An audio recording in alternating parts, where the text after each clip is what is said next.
Hello students, you're welcome in Abhigyan IAS academy. आज हम आधुनिक भारत पर एक इंट्रोडक्टरी क्लास लेंगे और चर्चा करेंगे कि भारतीय इतिहास में आधुनिक काल और आधुनिक काल को भी दो भागों में बांटा जाता है। एक है कि जिसमें आपका स्वतंत्रता आंदोलन और अन्य चीज़ें हैं, और दूसरा भाग जो है 1947 के बाद, मतलब भारत की स्वतंत्रता प्राप्ति और विभाजन के बाद का जो कालखंड है, आज़ादी के बाद का भारत।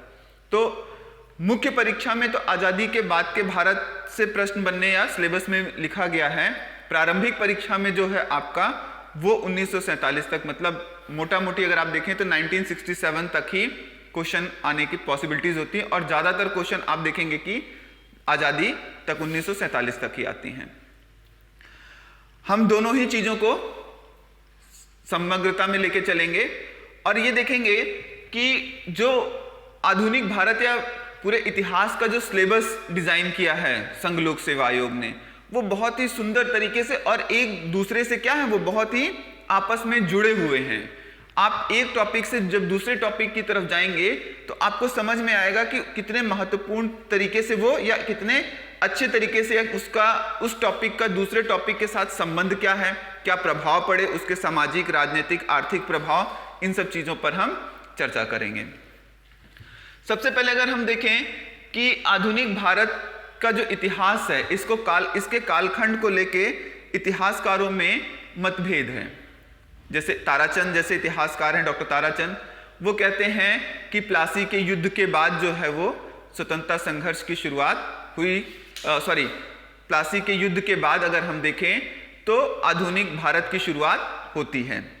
वहीं पर बिपिन चंद्र जैसे इतिहासकारों का मानना है कि 1857 का जो विद्रोह था, उसका जो चरित्र था वो आद्य रूप में ही सही बट राष्ट्रवादी चरित्र था, इसीलिए वो आधुनिक भारत की शुरुआत 1857 से मानते हैं। सुमित सरकार साहब जो हैं वो कांग्रेस की स्थापना मतलब 1885 से मानते हैं। हमें कालखंड के विभाजन में यहाँ नहीं जाना है, हम इतिहास को एज अ सामान्य अध्ययन के रूप में पढ़ रहे हैं, इतिहास को इतिहासकार के रूप में नहीं। बट एक हमें मोटा मोटी कालखंड का आइडिया होना चाहिए। वहाँ पर अगर हम देखें तो आप देखेंगे कि जो सिलेबस का हम डिस्कस कर रहे हैं यहाँ पर, वो डिस्कस करेंगे यूरोपीय कंपनियों का भारत आगमन से। ठीक है, आप देखेंगे कि यूरोपीय कंपनियों का जो भारत आगमन है वो लगभग 15वीं शताब्दी के आसपास से या अंत में शुरू होता है। 1498 में आप देखिए सबसे पहले पुर्तगाली भारत आए, और उसके बाद आप देखेंगे कि डच आ रहे हैं, उसके बाद ब्रिटिश लोग आए, फिर डेनिस आए, फिर फ्रांसीसी अंत में आते हैं। और ये लोग भारत क्यों आ रहे हैं? क्योंकि ये लोग भारत से वस्तुओं को खरीद के निर्यात कर रहे थे। कहाँ पे? यूरोप में। और ये जो निर्यात था, इस पे इनको बहुत अधिक लाभ की प्राप्ति होती थी। जैसे आप देखें, वास्को डी गामा जब भारत आए और भारतीय वस्तुओं को लेके कहाँ गए? यूरोप, और वहाँ जब बेचा तो लगभग उस पे उनको 60 गुना मुनाफा प्राप्त हुआ, लाभ की प्राप्ति हुई। तो आप समझ सकते हैं कि जो 1 रुपए की वस्तु थी वो वहाँ जाके 60 रुपए की हो गई। तो इस व्यापार पर, इस वाणिज्य व्यापार पर कितना ज़्यादा लाभ प्राप्त होता था। इस लाभ की प्राप्ति के लिए आप देखेंगे कि यूरोपीय कंपनियों में आपस में एक प्रतिस्पर्धा की शुरुआत होती है, और उसी प्रतिस्पर्धा के क्रम में भारत में 4 प्रमुख रूप से यूरोपीय कंपनियों का आगमन होता है, जिसमें सबसे पहले आपका पुर्तगाली, फिर पुर्तगालियों के बाद आपका डच, डचों के बाद आप देखेंगे 1608 में या 1599 में गठन हुआ ईस्ट इंडिया कंपनी का इंग्लैंड में, भारत में 1608 में आते हैं। फिर आप देखेंगे कि फ्रांसीसी आते हैं, और ये लोग भारतीय वस्तुओं को खरीद रहे थे। और एक चीज आप देखिए कि जब भी भारतीय वस्तुओं को खरीदा जाएगा तो फायदा अंतिम रूप से किसको ज्यादा होगा? जो बेच रहा होगा या भारत को? बेच कौन रहा था? भारत। और उस समय आप देखें कि पूरे विश्व अर्थव्यवस्था का लगभग 21% के आसपास भारत निर्यात करता था, और 30 से 32% जो है वो चीन निर्यात करता था। तो आप देखें पूरे विश्व का लगभग 50% से ज्यादा हिस्सा जो है निर्यात का इन 2 देशों से होते थे। तो इनकी महत्व आपको समझ में आ गई होगी कि भारत भी गुलाम था और भारत से ज्यादा स्थिति खराब किसकी रही? चीन की। उसके लिए तो कहा जाता है जिसका जितना बड़ा छुरी हो या चाकू हो उसका उतना बड़ा हिस्सा था चीन में। तो चीन में किसी एक देश का नहीं बल्कि कई देशों का चीन उपनिवेश बन गया। और भारत भी अपनी संपन्नता के कारण क्या बना? उपनिवेश बना। किसका? ब्रिटेन का। तो आप देखेंगे कि जब अधिक कंपनियां भारत आईं तो भारत बेच रहा था वस्तुओं को, तो जितनी ज्यादा कंपनियां आएंगी भारत के लिए लाभ की स्थिति थी, क्योंकि भारत को कीमतों की प्राप्ति ज्यादा होगी, भारतीय वस्तुओं की मांग ज्यादा होगी तो उत्पादन ज्यादा होगा, तो आय बढ़ेगी, प्रति व्यक्ति आय, ये सारी चीजें। मतलब कुल मिला के आप देख सकते हैं कि भारत में संपन्नता रही है। और प्राचीन काल से मध्यकाल में आप देखेंगे, बहुत बार सुना होगा कि भारत एक सोने की चिड़िया है। तो इसका मतलब ये नहीं है कि वो सोना की यहाँ चिड़ियाएं सोने की थी, बल्कि ये था कि यहाँ की जो संपन्नता थी या लोगों का जो जीवन स्तर था वो काफी अच्छा था। उसके पीछे का कारण कि भारत में उपजाऊ भूमि थी तो फसल तो अच्छी होती थी, साथ में हथकरघा उद्योग, क्या कहते हैं आपका सूती वस्त्र उद्योग और दूसरे उद्योग क्या कहते हैं मलमल वगैरह, रेशम वगैरह, इन सब के वस्त्रों की मांग यूरोप में ज़्यादा थी। और यहाँ से चाहे वो सिल्क रूट हो प्राचीन काल में और बाद में आधुनिक काल में समुद्री मार्गों से भी वस्तुओं का निर्यात होता था। अब इसमें देखेंगे कि यूरोपीय कंपनियों में आपस में एक प्रतिस्पर्धा शुरू होती है कि भारतीय व्यापार पर कौन नियंत्रण करेगा। और जब एकाधिकार की मैं बात करता हूं, एकाधिकार का मतलब है कि कोई भी एक व्यक्ति खरीदने वाला हो या बेचने, खासतौर पे बेचने वाला व्यक्ति कौन हो? एक होना चाहिए और उसमें उसको अधिकतम लाभ मिलेगा। जब बेचने वाला एक होगा और खरीदने वाले ज्यादा होंगे तो वस्तुओं की कीमत निश्चित रूप से ज्यादा होगी, और जब वस्तुओं की कीमत ज्यादा होगी तो बेच रहा होगा जिसको लाभ प्राप्ति होगी। लेकिन अगर इसी स्थिति को उलट दिया जाए, बेचने वाला वैसे ही रहे और खरीदने वाला एक हो जाए, तो क्या हो जाएगी? वस्तुओं की कीमतें गिर जाएंगी, वो अपनी शर्तों पे चीजों को खरीदेगा। और यही हुआ कि शुरू में यूरोपीय कंपनियों का आपस में एक प्रतिस्पर्धा हुई, जिसमें आप देखेंगे कि पुर्तगालियों का युद्ध डचों के साथ हुआ, फिर डचों को अंग्रेजों ने हराया, पुर्तगालियों को अंग्रेजों ने हराया, और अंतिम रूप से आप देखेंगे कि 1760 के आसपास बॉन्डी वॉश के युद्ध में अंतिम रूप से या निर्णायक रूप से अंग्रेजों ने फ्रांसीसियों को हरा के भारत से बाहर कर दिया। और इससे पहले एक घटना घट चुकी थी 1757 में, क्या? प्लासी का युद्ध।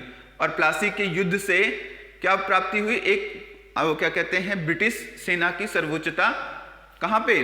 बंगाल में स्थापित हो गई। और इसके पहले आप देखें कि 1707 में औरंगजेब की मृत्यु होती है, और औरंगजेब जब तक जिंदा थे, मुगल साम्राज्य जब तक संगठित था, कोई भी यूरोपीय कंपनी भारत को उसकी भूमि पर चुनौती नहीं दे सकती थी। इसीलिए आप देखेंगे कि जो राजनीतिक इच्छा शक्ति रही है यूरोपीय कंपनियों की, वो 1707 के बाद ही आपको दिखाई देगी, या दक्षिण के वो राज्य जो मुगल साम्राज्य के बाहर थे। उसके बाद आप देखेंगे कि धन का आगमन यूरोप से या इंग्लैंड से कहां हो रहा था? भारत में हो रहा था। और ये स्थिति बहुत ज्यादा दिन तक चलने वाली नहीं थी। क्यों? क्योंकि जब उनको व्यापार करना था यूरोपीय कंपनियों को, तो उनको अपने साथ बुलियन लाना पड़ता था। बुलियन तात्पर्य सोना और चांदी जैसे धातु के सिक्के या धातुएं, और वो धातुएं कहां से? यूरोप से भारत में आ जा रही थी। तो अब मजबूरी थी ईस्ट इंडिया कंपनी का एक राजनीतिक शक्ति के रूप में अपने आप को स्थापित करना, और ये तो आर्थिक मजबूरी थी और राजनीतिक सहूलियत उनको प्राप्त हो गई कि भारत में जो केंद्रीय सत्ता थी वो कमजोर हो चुकी थी। एक तरफ तो भारत में केंद्रीय सत्ता कमजोर हो गई, दूसरी तरफ उनकी आर्थिक मजबूरी की वो अधिक अब बुलियंस कहां से? इंग्लैंड से नहीं ला सकते थे। और इसका नतीजा या इसका हल निकालने की कोशिश की गई कि ईस्ट इंडिया कंपनी ने अपने आप को एक व्यापारिक कंपनी से एक राजनीतिक कंपनी बनाने की सोची, और इस क्रम से भारतीय राज्यों या देशी रियासतों के साथ युद्ध किए, उनको जीता, उनको मिलाया। तो दूसरे पॉइंट में आप देखेंगे ईस्ट इंडिया कंपनी का प्रमुख भारतीय रियासतों के साथ संबंध और उनकी विभिन्न नीतियां, जैसे घेरे की नीति और सहायक संधि, व्यवगत सिद्धांत वगैरह, जब हम रेगुलर क्लास में इसको डिस्कस करेंगे तो वहां पर देखेंगे इन नीतियों के माध्यम से किस प्रकार से भारतीय देशी रियासतों को ब्रिटिश साम्राज्य में मिलाया गया, भारतीय ब्रिटिश साम्राज्य में उनको समाहित किया गया। और दूसरी बात, देखिए, पहला तो यूरोपीय कंपनियां आपस में आई, उसके बाद आप देख रहे हैं कि किस प्रकार से उन्होंने देशी रियासतों को जीता, विभिन्न नीतियों को क्या किया, भारत में लागू किया। और फिर अगर हम यहां से देखें कि जब भारतीय क्षेत्रों को उन्होंने जीता तो वहां पे प्रशासन और दूसरी व्यवस्थाओं का निर्माण करना आवश्यक था, और इन व्यवस्थाओं के निर्माण के लिए और ईस्ट इंडिया कंपनी को संचालन करने के लिए आप देखेंगे 1773 के रेगुलेटिंग एक्ट से एक शुरुआत होती है, जो कि आके खत्म होती है कब, 1935 के भारत शासन अधिनियम से। और इसकी एक लंबी कड़ी है कि इन प्रशासनिक सुधार अधिनियम से भारत पे एक नवीन प्रशासन या मध्यकालीन प्रशासन के स्थान पर एक नवीन प्रशासन जो पाश्चात्य मानकों पर आधारित था उसको स्थापित करने की कोशिश की गई। तो यहाँ से भी क्वेश्चन बहुत अच्छे आते हैं कई बार कि पहली बार सुप्रीम कोर्ट की स्थापना भारत में, अन्य चीज़ें जो हैं वो जूरी की स्थापना, इस तरीके की चीज़ें हम चर्चा करेंगे। तो आप देखिए, जब ईस्ट इंडिया कंपनी की प्रशासनिक सुधार नीतियाँ, उसके बाद जो है जो सबसे बड़ा महत्वपूर्ण चीज़ है वो ब्रिटिश आर्थिक नीति, क्योंकि इनका मुख्य उद्देश्य क्या था, आर्थिक दोहन। और आर्थिक दोहन के क्रम में आप देखेंगे कि विभिन्न नीतियों का पालन किया गया। पहली बात तो व्यापार पर एकाधिकार हो गया इनका, ठीक है, और लूट की गई, बुनकरों को, दस्तकारों को कम कीमतों पर वस्तुओं को बेचने के लिए क्या किया गया, मजबूर किया गया, ठीक है। लेकिन उनकी भी कीमत देने के लिए किसका उपयोग किया गया, भारतीय भू राजस्व का, या भारतीय आय से भारतीय वस्तुओं को खरीदने का। तो ब्रिटिश आर्थिक नीति में हम देखेंगे स्थायी बंदोबस्त, सबसे पहले कहाँ पे, बंगाल को जीते तो स्थायी बंदोबस्त, उसके राजनीतिक कारण, उसके आर्थिक कारण, उसके सामाजिक कारणों को हम चर्चा करेंगे। कृषि का वाणिज्यीकरण किया गया, ठीक है, स्थायी बंदोबस्त हो गया आपका, रैयतवाड़ी, महलवाड़ी, इस तरीके की तमाम प्रकार की भू राजस्व नीतियों को लागू किया गया और कंपनी की आय को बढ़ाना या बढ़ाने की बात सोची गई या बढ़ाई गई। फिर उसके बाद कृषि का वाणिज्यीकरण किया गया। अब आप देख रहे हैं प्रशासनिक सुधार, और ये काल कब है, 1760 से 1720, 1760 से 1820 मैंने बताया, ये जो कालखंड है वो ब्रिटेन में औद्योगिकरण हो रहा है। और फिर आर्थिक नीतियों में अब ईस्ट इंडिया कंपनी के प्रशासनिक सुधार में 1813 का एक चार्टर एक्ट आता है, जिसमें भारत में मुक्त व्यापार या लेजर्स फेयर की नीति को अपनाया गया। मतलब भारतीय बाजार को ब्रिटेन के लिए बिना किसी कर आरोपित किए गए खोल दिया गया। क्यों? क्योंकि इंग्लैंड में औद्योगिकरण हो गया था, औद्योगिकरण के कारण वहां पे इतनी अधिक वस्तुओं का निर्माण हुआ कि अब उन वस्तुओं के लिए बाजार की जरूरत थी। तो हम ये समझने की कोशिश करेंगे, जैसे जैसे ब्रिटिश आर्थिक नीतियों में परिवर्तन होता गया, उसी प्रकार से ब्रिटिश प्रशासनिक नीतियों में भी परिवर्तन आना स्वाभाविक था। जहां पे स्थायी बंदोबस्त में आय को सुनिश्चित करने की बात सोची गई, तो वहीं आगे चल के रैयतवाड़ी और महलवाड़ी में उच्चतम कर आरोपित करके कंपनी के राजस्व को अधिक से अधिक सुनिश्चित करने की योजना थी। उसके बाद कृषि का वाणिज्यीकरण। क्यों? क्योंकि भारत को अगर बाजार बनाना है तो भारत में एक आय का निर्माण करना होगा, जिससे क्या होगा, भारतीयों की आय बढ़े या थोड़ी उनकी आय में वृद्धि होगी, तभी ना वो ब्रिटिश वस्तुओं को खरीदेंगे। इसके लिए उनके सबसे अच्छा था, भारत में औद्योगिकरण को तो बढ़ावा देंगे नहीं, तो भारत में क्या हुआ कि कृषि को वाणिज्यीकरण शुरू कर दी। और कृषि के वाणिज्यीकरण के दो फायदे, एक तो कुछ आय बढ़े भारत के लोगों की, दूसरी तरफ ब्रिटिश उद्योगों के लिए कच्चे माल की भी प्राप्ति कहां से हो जाए, सस्ती कीमतों पे, भारतीय उपनिवेशों से, जिससे कि इंग्लैंड का जो औद्योगिकरण है वो फलता फूलता रहे।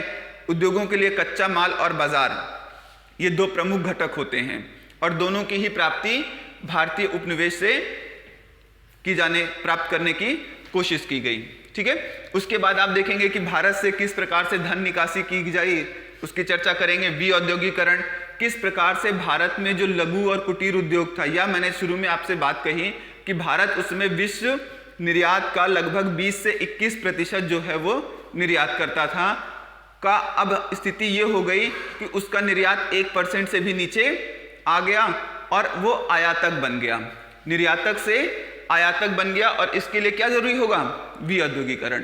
किस प्रकार से भारत में विऔद्योगिकरण को ब्रिटिशों द्वारा बढ़ाया गया, और यहाँ पे जो इतिहासकारों में मतभेद है उसको भी जानने की कोशिश करें, क्योंकि ये क्षेत्र ऐसा है कि यहाँ से प्रश्न बनने की मुख्य परीक्षा में सबसे ज़्यादा संभावना होती है और बहुत ही चैलेंजेस टाइप के क्वेश्चंस यहाँ बने हैं, मैं भी डिस्कस करूंगा। उसके बाद भारत में रेलवे का विकास, रेलवे के विकास को भी लेके इतिहासकारों में मतभेद है। कुछ इतिहासकार कहते हैं, जो औपनिवेशिक इतिहासकार, वो कहेंगे कि भारत में रेलवे के विकास में भारत की राष्ट्रीयता या राष्ट्रीय चेतना के विकास में अहम योगदान किया।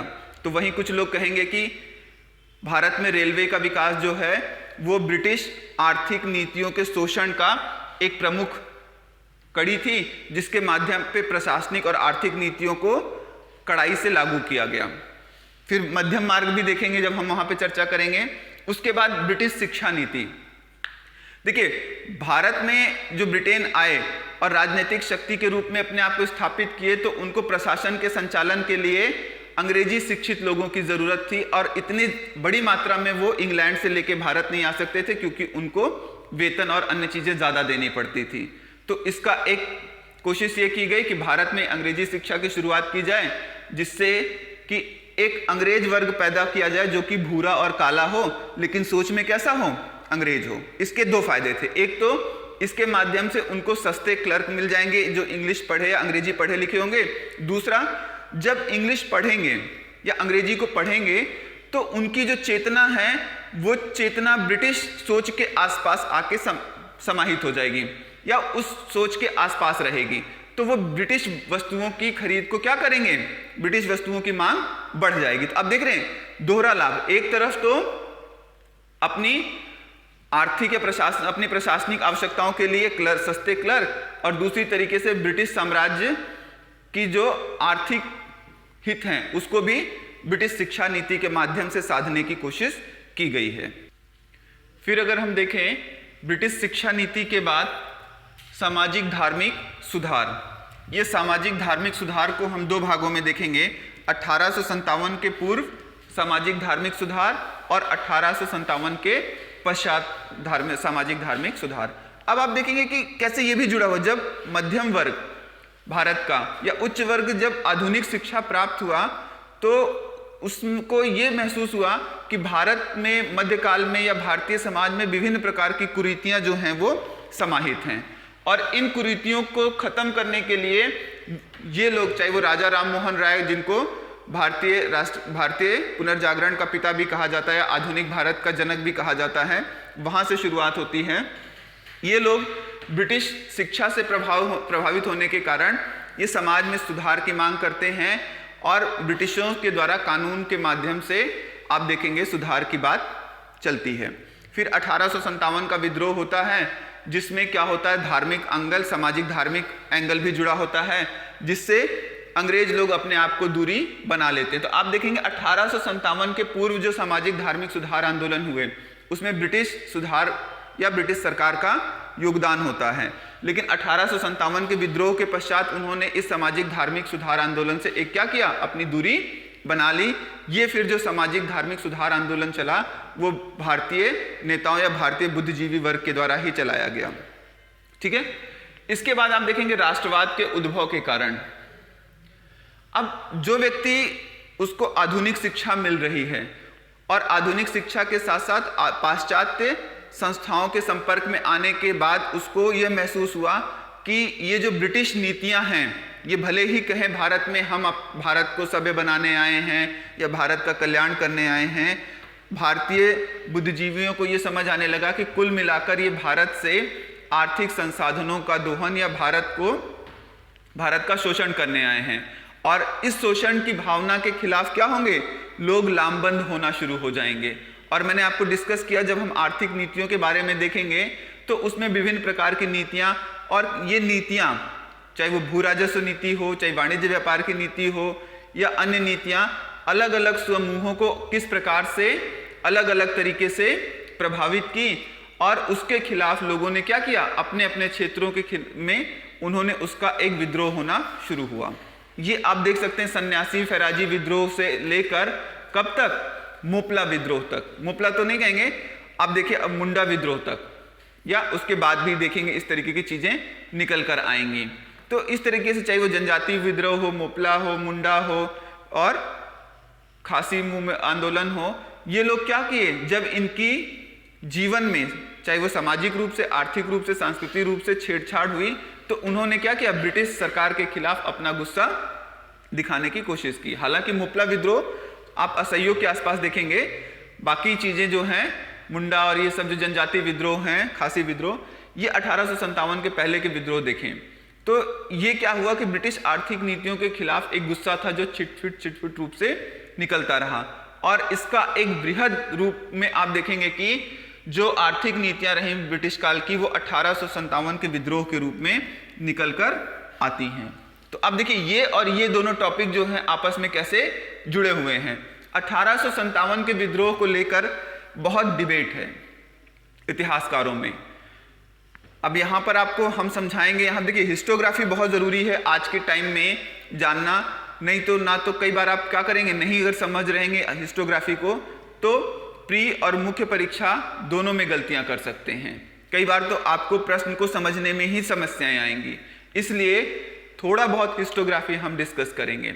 जैसे उदाहरण आपको दूं, 1857 के विद्रोह को लेकर औपनिवेशिक इतिहासकार, अगर मैं औपनिवेशिक इतिहासकार बोलता हूं तो Cambridge school of thought, Oxford school of thought school है ना, जो ब्रिटिश इतिहासकार हैं खासतौर पे समझें, वो ये स्थापित करने की कोशिश करते हैं कि भारत में ब्रिटिश राज जो है वो भारतीय लोगों की भलाई के लिए किया गया और इसमें किसी भी प्रकार से ब्रिटिश सरकार या ब्रिटिश लोगों के अपने हित का कोई हित समाहित नहीं था।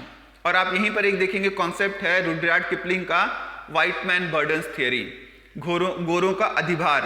इसमें यह कहा गया कि भगवान ने सबसे पहले, यीशु ने हम अंग्रेजों को या गोरे लोगों को ज्ञान से प्रकाशित किया और पहले प्रकाशित होने के कारण बड़े भाई के रूप में हमारा ये नैतिक दायित्व बनता है कि अब हम इस ज्ञान को पूरे विश्व में फैलाएं। और इसी के क्रम में हम भारत आए हैं। हम भारत का कोई आर्थिक शोषण करने नहीं आए हैं, ये हम यहाँ भारतीय लोगों की भलाई के लिए। कितनी भलाई किए ये सब लोग जानते हैं और हम देखेंगे भी। उसके बाद राष्ट्रवादी इतिहासकार आए, वो कहते हैं कि नहीं, ब्रिटिश लोग भारत आए ही थे भारत से आर्थिक शोषण करने, भारत को गुलाम बनाने।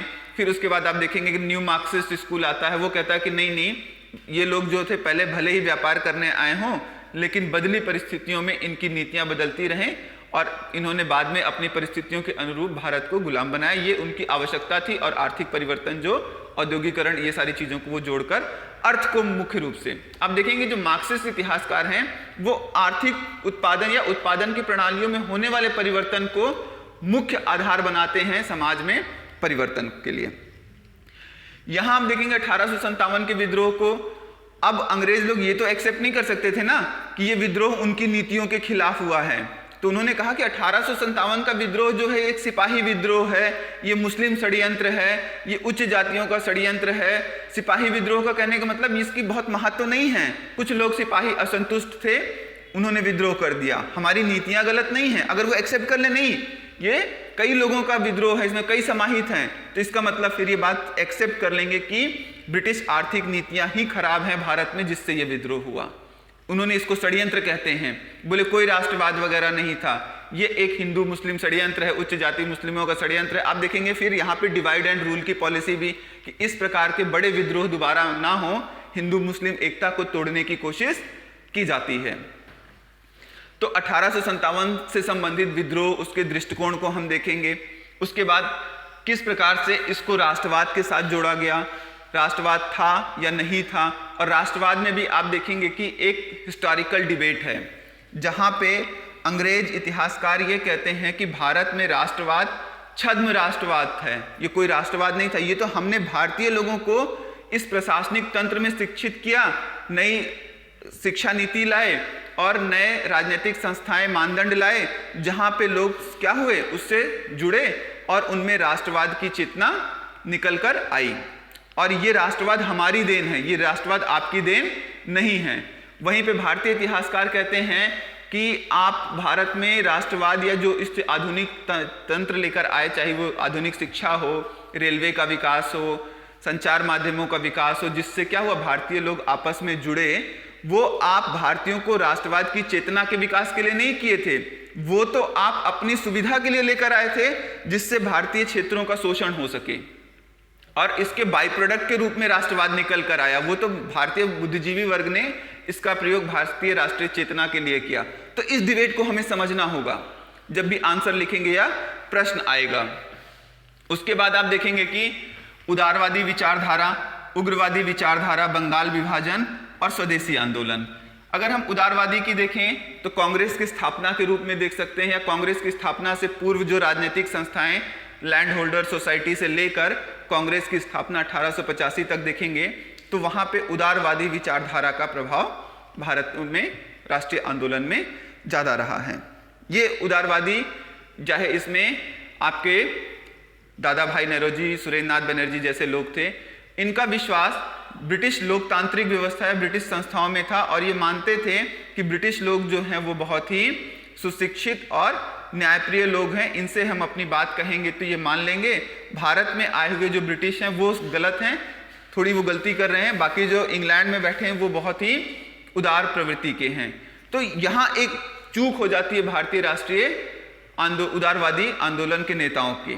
तो ये चूक समय की वजह से या किस कारण से हुआ, लेकिन वो मूल चरित्र अंग्रेजों का या ब्रिटिश का नहीं समझ पाए, और जब उनकी नीतियां नहीं सफल हुई तो आप देखेंगे कि उग्रवादी विचारधारा के लोग आते हैं, जिसमें हम बाल, पाल और लाल का नाम देखते हैं। लाला लाजपत राय, बाल गंगाधर तिलक, बिपिन चंद्र पॉल जैसे उग्रवादी। ये आप कंफ्यूज मत करिए, उग्रवादी का मतलब क्रांतिकारी राष्ट्रवादी नहीं, ये उग्रवादी नेता थे जो उग्र तरीके से अपनी बात को रखते थे। वो हथियार तो नहीं उठाते थे, लेकिन अपनी बात को कहने के लिए मुखर रूप से वो अपनी चीजों को ब्रिटिश शासन के सामने रखते थे।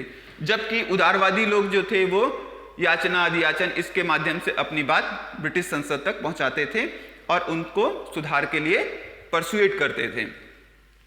और आप देखेंगे कि 1905 में बंगाल विभाजन, क्योंकि बंगाल विभाजन का कारण ये था हिंदू मुस्लिम एकता को तोड़ दिया जाए, क्योंकि बंगाल में सबसे पहले ब्रिटिश लोग स्थापित हुए थे, तो अंग्रेजी शिक्षा, ब्रिटिश संस्थाओं का विकास वहाँ ज़्यादा अच्छे से हुआ, और जिसके कारण से सबसे पहले भारत में राष्ट्रवादी चेतना का विकास बंगाल में ही हुआ।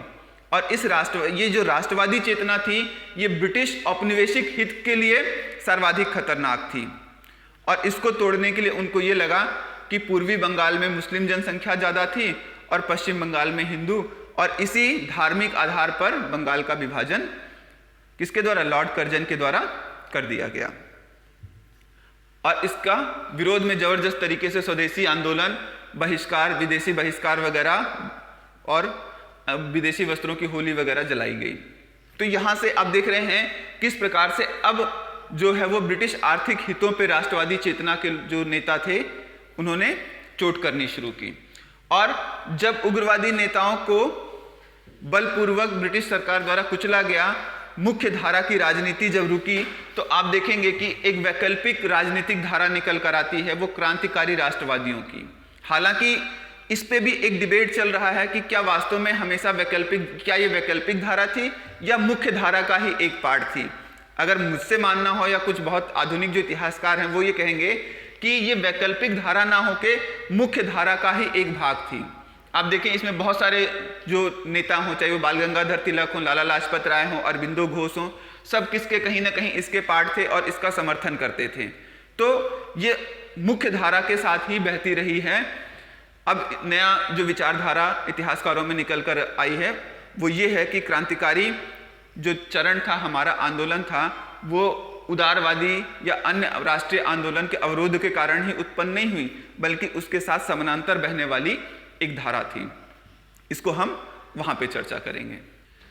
फिर अगर हम देखें तो सबसे बड़ा जो कालखंड है वो गांधीवादी आंदोलन में आप देखेंगे। ये भारतीय राष्ट्रीय आंदोलन का सबसे प्रमुख हिस्सा रहा है, जो कि जिसका कालखंड आप देख रहे हैं 1916 से लगभग 1947 तक, मतलब आजादी की प्राप्ति और महात्मा गांधी जी का असैसिनेशन, उनकी हत्या तक। और आप देखें कि इसमें चंपारण से शुरू करके, चंपारण के बाद खेड़ा, अहमदाबाद, और फिर आप देखेंगे सविनय अवज्ञा, ठीक है, खिलाफत, सविनय अवज्ञा, असहयोग, और फिर भारत छोड़ो आंदोलन तक एक पूरी प्रक्रिया। और किस प्रकार से गांधी का जो संघर्ष था या इस राष्ट्रीय आंदोलन में उनकी रणनीति, जो कि संघर्ष विराम संघर्ष की रणनीति भी कही जाती है, खासतौर पे इस बात को बिपिन चंद्रा साहब कहते हैं। किस प्रकार से गांधी जी ने पूरे राष्ट्रीय आंदोलन में संघर्ष विराम संघर्ष की रणनीति को अपनाया। संघर्ष विराम संघर्ष की रणनीति का मतलब एक बार आगे बढ़ के लड़ना और दूसरी बार जब आगे बढ़ के लड़ लिए पीछे आना और अपनी शक्ति को अर्जित करना और फिर आगे बढ़ के लड़ना। अगर आप देखें इसकी शुरुआत तो असहयोग सविनय अवज्ञा आंदोलन 1920 से जब गांधी जी आगे बढ़ के आंदोलन को शुरुआत करते हैं और जब उसकी सफलता नहीं मिलती तो आंदोलन को वापस लेना, फिर रचनात्मक कार्य के माध्यम से कांग्रेस के जनाधार को बढ़ाना। और आप देखेंगे 1925 के मतलब कांग्रेस के अधिवेशन में 54 सदस्यता के साथ कांग्रेस की जो सदस्य संख्या थी वो सबसे ज्यादा हो गई।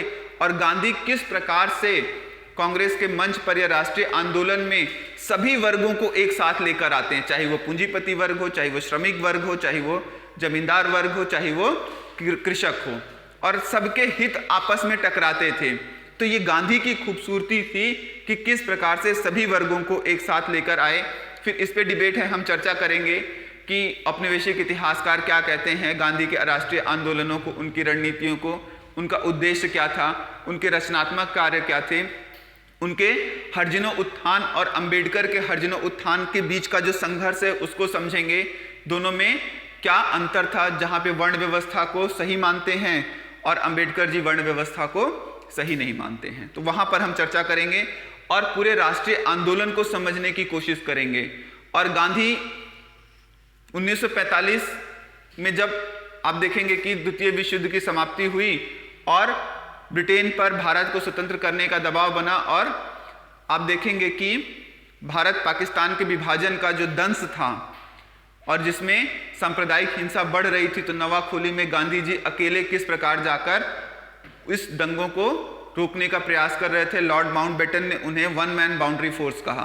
तो उनका उस योगदान और किस प्रकार से वो राष्ट्रीय आंदोलन से दूर, जहां पे सारे भारतीय नेता जो थे स्वतंत्रता की प्राप्ति का उल्लास मना रहे थे, वहीं गांधी जी जाकर इस सांप्रदायिक हिंसा के खिलाफ संघर्ष कर रहे थे। तो पूरा राष्ट्रीय आंदोलन, और राष्ट्रीय आंदोलन जब हम पढ़ेंगे तो मुख्य धारा संघर्ष विराम संघर्ष के आधार पर तो पढ़ेंगे, इसके अलावा एक जो समानांतर धारा चली आ रही थी संघर्ष की, क्रांतिकारी, जो कि आप देखेंगे कि 1905 के बाद शुरू हुआ। उसके बाद फिर आप देखेंगे 1920 से HRA, HSRA, ठीक है, भगत सिंह, और फिर कराची अधिवेशन, ये सारी चीजें गांधी के उत्कर्ष और उन पे जो भी विरोधाभास रहे हैं उसकी चर्चा करेंगे। वहां से क्वेश्चन आता रहा है। अभी मैं एक क्वेश्चन आपसे डिस्कस करूंगा, बहुत अच्छा यूपीएससी में पूछा था, और जब तक उसने आंसर नहीं दिया था लगभग हर जगह उसका आंसर कुछ और ही माना जा रहा था। तो उस क्वेश्चन को जब मैं डिस्कस करूंगा तो आपको एक आइडिया लगेगा कि अप्रोच क्या होनी चाहिए क्वेश्चंस को टैकल करने की, और किस लेवल पे जाके यूपीएससी आपसे डिमांड करता है। उसके बाद आप देखेंगे कि भारत में वामपंथ का उदय, क्योंकि किस प्रकार से विश्व की घटनाओं से भी भारतीय राष्ट्रीय आंदोलन जुड़ा रहा। जब 1917 में रूस की क्रांति हो जाती है, साम्यवाद का उदय होता है, तो भारतीय साम्यवादी विचारकों को भी साम्यवाद आकर्षित करने लगता है, और आप देखेंगे कि भारत में साम्यवादी संगठनों की स्थापना होती है, और किस प्रकार से ये साम्यवादी संगठन आगे चल के कांग्रेस की मुख्य धारा से विभाजित होकर भारतीय आज़ादी से भी अलग हो जाते हैं। और भारत की आज़ादी के बाद आप देखेंगे कि आज भी जो नक्सल समस्या है, किस प्रकार से ये नक्सल समस्या की तरफ मुड़ गए हैं वामपंथ की विचारधारा। फिर हम देखेंगे कि सबसे महत्वपूर्ण राष्ट्रीय आंदोलन में नारी की भूमिका, इनको तो छोड़ ही नहीं सकते भी, आज तो पूरा जमाना ही इन्हीं का है। तो नारी का भूमिका राष्ट्रीय आंदोलन में कब से लेके, आप चाहे जनजातीय आंदोलन में देखेंगे हम कि जनजातीय आंदोलन में कैसा इनकी भूमिका, फिर राष्ट्रीय आंदोलन में इनकी भूमिका, स्वदेशी आंदोलन में कैसे भूमिका, गांधी आंदोलन में किस प्रकार से महिलाएं ज्यादा निकल कर आईं, या अहिंसक आंदोलन और हिंसक आंदोलनों दोनों में महिलाओं की भूमिका, और क्यों अहिंसक आंदोलनों में महिलाओं की जो भूमिका और योगदान था वो ज्यादा बढ़ चढ़ के था, वो किसकी तुलना में, हिंसक या क्रांतिकारी आंदोलनों की तुलना में। उसके बाद हम देखेंगे कि भारत में स्वतंत्रता एवं विभाजन, किस प्रकार से भारत में स्वतंत्रता की प्राप्ति हुई और सत्ता के संघर्ष को लेकर आप देखेंगे कि जो मार्ले मिंटो रिफॉर्म से वो सांप के दांत बोए गए हिंदू मुस्लिम एकता को तोड़ने के लिए, उसकी चरम परिणति भारत का विभाजन, भारत और पाकिस्तान पे दो नेशन थियरी का जो कॉन्सेप्ट था वो निकल कर आया और स्वतंत्रता के साथ हमें एक सांप्रदायिक हिंसा का दंश झेलना पड़ा, जो कि हमारे इतिहास में एक कलंक है। आगे इसके बाद का जो हिस्सा होगा वो आपका स्वतंत्रता के बाद भारत का, उसकी मैं फिर कभी किसी क्लास में चर्चा करूंगा। अब मैं कुछ क्वेश्चंस के माध्यम से समझाना चाहूंगा आपको कि किस प्रकार के क्वेश्चंस प्री में कुछ आए हैं, किस प्रकार के मेंस में आए हैं, उनको कैसे टैकल करना है, उनकी अप्रोच क्या होनी चाहिए, उसकी चर्चा करते हैं। ये क्वेश्चन मॉडर्न इंडिया से आया हुआ है 2011 में यूपीएससी में। इस क्वेश्चन को मैंने इसलिए चुना क्योंकि ये क्वेश्चन बहुत डिबेटेबल था, और जब क्वेश्चन आया ये तो ऑलमोस्ट सारी कोचिंग्स जो थी इंडिया की वो सब इसका आंसर ये दी कि ये आंदोलन अहिंसक है, मतलब इसका आंसर गलत दी। और मैं यहाँ अपनी बात नहीं करूँगा, मैंने उस टाइम दिया था तो ये आंसर सही था, बट हम इस क्वेश्चंस के थ्रू ये समझने की कोशिश करेंगे कि किस लेवल पे जाके पूछा है। जो मैंने बात हिस्टोग्राफी की आपसे उसकी, तो आप अगर क्वेश्चन देखें कि 1942 के भारत छोड़ो आंदोलन के संदर्भ में या संबंध में निम्नलिखित में से कौन सी एक टिप्पणी सत्य नहीं है। तो कभी भी जब आप पेपर सॉल्व करें या एग्जाम देते रहें तो एक चीज बहुत ध्यान देना है कि कौन सा कथन सही नहीं है या सत्य नहीं है। नहीं को तुरंत अंडरलाइन कर दीजिए, आप ऐसे सर्कल कर दीजिए, नहीं तो आप क्या करेंगे, जल्दी में या प्रेशर में पढ़ते हुए नहीं भूल जाएंगे और सत्य को टिक करेंगे, आंसर इस प्रकार से आपके आते हुए गलत हो जाएंगे। तो पहला काम तो ये करना है हमें इस तरीके से, इसको भी हम डिस्कस करेंगे कि कैसे हम एलिमिनेट मेथड लगाएंगे यूपीएससी में, कैसे चीजें होती हैं। फिर अगर हम देखें और कौन सा कथन किसके बारे में पूछ रहा है, 1942 के भारत छोड़ो आंदोलन के संदर्भ में। अगर हम इसमें देखें ये आंदोलन अहिंसक था, तो सही है कि गलत है? गलत लोगों को लगेगा। नॉर्मली देखेंगे कि 1942 के आंदोलन में बहुत सारी हिंसक घटनाएं हुई थी, पटरियां उखाड़ दी गई थी, ठीक है, हड़तालें हुई थी और ब्रिटिश सेना ने जहाजों से गोलियां बरसाई, इस तरीके की चीजें आप देखेंगे, बर्बर तरीके से दमनात्मक कार्रवाई की गई थी। लेकिन फिर भी ये क्या है, पहली नजर में आपको ये लग रहा है कि ये क्या है, गलत है, क्योंकि हिंसा हुई थी और लगभग सारा आंसर यही दिया था। उसके बाद दूसरा है कि इसका नेतृत्व महात्मा गांधी ने किया था, यह भी गलत है एक हिसाब से देखें तो। क्यों? क्योंकि 9 अगस्त को भारत छोड़ो आंदोलन शुरू होता है और 8 की रात में सारे बड़े नेताओं को क्या किया, जेल में डाल दिया गया। अब जब नेता ही नहीं है तो नेतृत्व कैसे करेगा? ये बात सही हुई कि गलत? गलत हो गई। इसका मतलब ये भी आंसर इसका सही होना चाहिए। फिर यह आंदोलन स्वतः स्फूर्त था या स्वतः परिवर्तित आंदोलन था, या स्वतः स्फूर्त का मतलब स्पॉन्टेनियस था। तो ये भी एक तरीके से आप देखिए तो सही है। जब सारे बड़े नेता अंदर चले गए तो नेतृत्व कौन कर रहा है? आम आदमी कर रहा है, तो ये भी सही होना चाहिए। उस हिसाब से तो ये आंसर क्या है, ये भी सत्य हो गया, ठीक है, कि ये स्वतः स्फूर्त था। एक आंसर जो आप आसानी से एलिमिनेट कर सकते थे वो ये कि इसने सामान्य श्रमिक वर्ग को आकर्षित नहीं किया, तो ये गलत है। कि आप देखेंगे कि इसने सामान्य श्रमिक वर्ग को क्या किया था, आकर्षित नहीं किया था, ये कथन सही है, ठीक है। अब हमें असत्य कथन ढूंढना है, तो अब हम देखते हैं एक एक लेवल पे एक एक क्वेश्चन या ऑप्शंस को समझने की कोशिश करते हैं।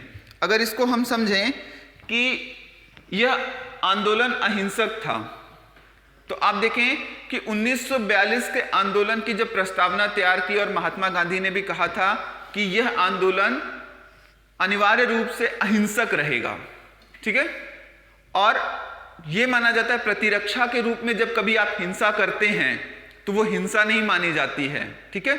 और इसी आधार पर, और चरित्र इस 1942 के आंदोलन का क्या था, अहिंसक था, क्योंकि इसके जो प्रारूप था उसमें ही लिखा था कि आंदोलन, और महात्मा गांधी जी भी कहते हैं कि यह आंदोलन क्या होगा, अनिवार्य रूप से अहिंसक होगा, भले ही हम स्वतंत्रता की प्राप्ति के लिए संघर्ष करते हुए अपने प्राण दे दें, या करो या मरो का नारा। करो या मरो का नारा मतलब ये नहीं कि मार दो जाके उनको, ब्रिटिशर्स को, हिंसा की बात नहीं की गई। बोले हम स्वतंत्रता प्राप्ति के लिए अपना अहिंसक आंदोलन जारी रखेंगे, इसके लिए भले हमें अपने प्राण देने पड़े। इस संदर्भ में वो करो और मरो की बात करते हैं। तो आप देखें कि ये बात तो बिल्कुल सही थी, और क्योंकि कोई नेता नहीं था तो पुलिस ने जब इनके खिलाफ कुछ स्थानों पर, या पुलिस ने जब बर्बर कार्रवाई की या सेना ने, तो उसके प्रतिरोध में कुछ जगहों पर आप देख सकते हैं कि हिंसक घटनाएं हुई। तो ये कथन क्या है, ये एक अहिंसक, ये आंदोलन अहिंसक था। तो हिंसा किसमें आ रही है, प्रतिरोध के रूप में आ रही है। ये आंदोलन का चरित्र नहीं था कि अहिंसक मतलब हिंसक होगा, जाइए पुलिस वालों को मारिए, सेना को मारिए। ये बात सुमित सरकार भी कहते हैं अपने बुक में मॉडर्न इंडिया में। तो ये आंदोलन क्या हो गया, इसका चरित्र क्या है, प्रमुख रूप से अहिंसक हो गया। मतलब ये कथन आपका बिल्कुल सही है। ये इस पे मैं बात करूं कि यह आंदोलन स्वतः परिवर्तित था। जब आप मेंस का आंसर लिखेंगे तो आप कह सकते हैं कि एक डिबेट है, हिस्टोरियंस में बताएंगे कि कुछ इतिहासकार मानते हैं क्योंकि सारे बड़े नेता अंदर चले गए थे इसलिए इसका नेतृत्व किसी ने नहीं किया, स्थानीय जनता और नेताओं ने नेतृत्व किया। जबकि कहेंगे कुछ इतिहासकार ये मानते हैं कि इस आंदोलन की पूरी प्रारूप जो है वो कांग्रेस और प्रमुख नेताओं ने बना दी, बस नेता तत्काल रूप से मौजूद नहीं थे, बाकी रणनीति सब कुछ किसने बनाई, नेताओं ने। इसलिए ये स्वतः स्फूर्त था नहीं था। ये मेंस के क्वेश्चन में डिबेट हो सकता है। यूपीएससी ऑप्शनल में ये क्वेश्चन आया है हिस्ट्री में कि 1942 का आंदोलन एक स्वतः स्फूर्त आंदोलन था, टिप्पणी करें। तो यहां पे तो हमें जाना ही नहीं है। तो इसका मतलब ये मान लिया जाता है कि ये एक स्वतः स्फूर्त था, जैसे सुमित सरकार साहब मानते हैं कि ये आंदोलन स्वतः स्फूर्त था और कुछ इतिहासकार मानते हैं नहीं। तो एक चीज आपको ध्यान रखना है, जब आप प्री का क्वेश्चन जा रहे हैं तो जो ज्यादा कॉन्क्रीट या जो ज्यादा सही आंसर होता है ऑप्शन, उसी को हमें चूज करना होता है। और बुकलेट में भी लिखा होता है कि आपके ऑप्शन में एक से अधिक उत्तर सही हो सकते हैं, लेकिन आपको सबसे अधिक सही उत्तर का चुनाव करना है। ये तो आपका सही ही था। अब बच गया कि महात्मा गांधी ने इसका नेतृत्व किया था। तो यहां पर सीधी सीधी बात है, 8 अगस्त को जब ये अंदर चले गए तो नेतृत्व करेंगे ही नहीं, है ही नहीं, तो नेतृत्व कैसे करेंगे। तो ऑब्जेक्टिव क्वेश्चन में ऑब्जेक्टिविटी के साथ हिस्टोग्राफी भी जब तक आपको पता नहीं होगी, आप इस तरीके के क्वेश्चंस का आंसर नहीं दे सकते। तो हम डिस्कस करेंगे आने में कि किस प्रकार की हमारी अप्रोच होनी चाहिए। और यूपीएससी ने जब अपना आंसर की दिया तो बी ही आंसर उसने करेक्ट माना था। ओके, तो ये हमें अप्रोच सिखा रहा है। देखिए इसका लेवल, किस लेवल पे जाके ये क्वेश्चंस अब यूपीएससी पूछ रहा है। एक क्वेश्चन मैं आपको 2020 यूपीएससी का डिस्कस करता हूं जिससे आपको और समझ में आएगा। एक दूसरा क्वेश्चन जो मॉडर्न इंडिया से आया है 2020 में, उसको अगर हम देखें तो क्वेश्चन है, भारतीय इतिहास के संदर्भ में 1884 के रखमाबाई, बेसिकली ये रुकमाबाई है, रखमाबाई वहां पे नेम गलत प्रिंट हुआ तो हमने उसी को लिखा, रुकमाबाई मुकदमा किस पर केंद्रित था। बेसिकली अब देख रहे हैं ये एकदम लीक से थोड़ा हटकर क्वेश्चन आया है, जो आप देखेंगे कि ऑर्डिनरी बुक्स में नहीं मिलेगा। हमको अब इस तरीके के प्रश्नों के लिए भी यूपीएससी के लिए तैयार रहना पड़ेगा। तो अब देखें कि इसमें रखमाबाई मुकदमे में ये हुआ कि रखमाबाई की शादी जो है वो क्या कहते हैं, बाल विवाह का उस समय दौर था, जब उनकी बाल्यावस्था थी उसी समय इनका विवाह कर दिया गया। और विवाह के बाद कई वर्षों के पश्चात इनका गवना जाना था। गवना होता है मतलब शादी के बाद जब बच्ची छोटी होती, बड़ी हो जाती है, तब उसको फिर उसकी विदाई होती है उसके ससुराल पक्ष में, वो होना था। और जब इनको इनके ससुराल पक्ष वालों ने बुलाने की कोशिश की तो इन्होंने जाने से मना कर दिया। और इन्होंने मना करने किया तो इनके पति ने इनके खिलाफ हैबियस कॉर्पस या बंदी प्रत्यक्षीकरण की एक रिट भारतीय न्यायालय में या ब्रिटिश न्यायालय में उस समय दायर की। और ये पेशे से डॉक्टर भी थी।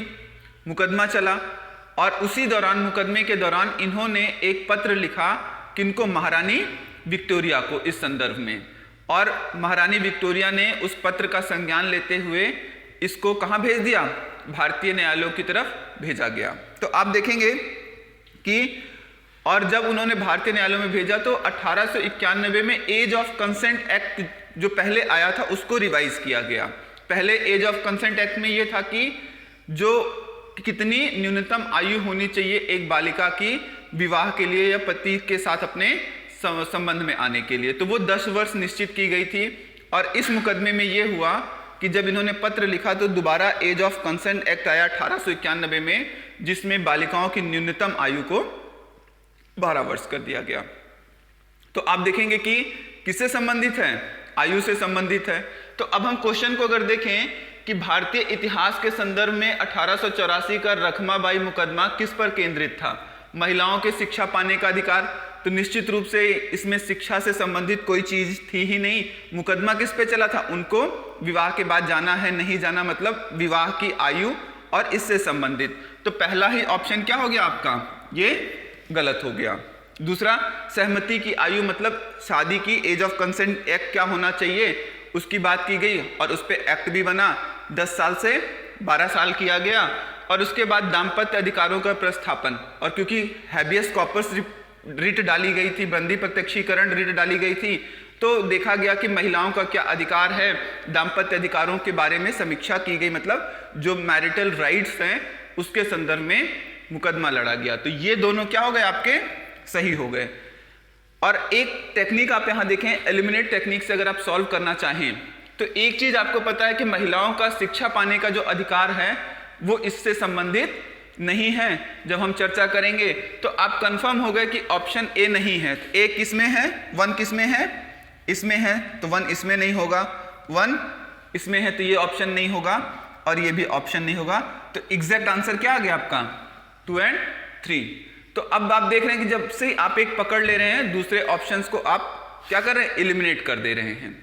तो अब आप ये क्वेश्चन, 2 क्वेश्चन मैंने इसलिए डिस्कस किया कि लेवल आप देखिए यूपीएससी का कहां जा रहा है क्वेश्चन पूछने का प्रीलिम्स में। अब हम देखते हैं 1-2 क्वेश्चन 2019 में आए हुए, 2019 मेंस में आए हुए, तो उनका अप्रोच क्या होगा और उनको कैसे लिखा जाएगा उससे हम थोड़ा डिस्कस करते हैं। इससे आपको एक आइडिया लगेगा और हमारी कोशिश यही रहेगी कि हर टॉपिक को पढ़ने के बाद उससे आए हुए प्रश्नों को हम क्या करेंगे, डिस्कस करेंगे और डिस्कस करने के बाद उसको आंसर राइटिंग, इन सब चीजों पर भी हम क्या करेंगे, कार्य करेंगे, जिससे कि आपके आंसर राइटिंग या में क्या हो, इंप्रूवमेंट आ जाए।